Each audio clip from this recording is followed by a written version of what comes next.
Tension मत लिह कौनो कहेलन हम बानी कि अरे टेंशन मत लिह कौनो कहेलन हम बानी आ करे जा तू है हमरा अमित भैया के दिलवा के बन जाना रानी।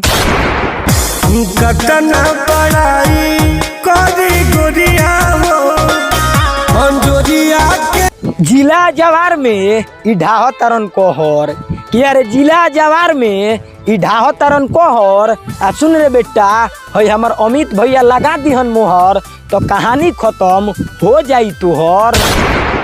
टूटी गुमान खाई पिस्टल के हवा काम न करी कहीं के अपना आप से तू इनका के आजाद मत करो कि अरे अपना आप से तू इनका के आजाद मत करो आ करे जा है हमरा अमित भैया से प्यार करके तू इनका के अब बर्बाद मत करो।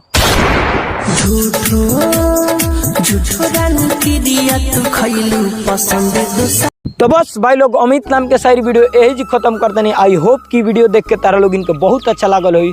अगर अपना भी नाम के शायरी वीडियो बनवाल चाहता रहो तो नीचे कमेंट करो या फिर पर्सनल शायरी वीडियो बनवाल चाहता रहो तो व्हाट्सएप पर हमरा के कॉल करो या मैसेज करो। मिलल जी फिर से बिहान, तब तक के लिए बाय।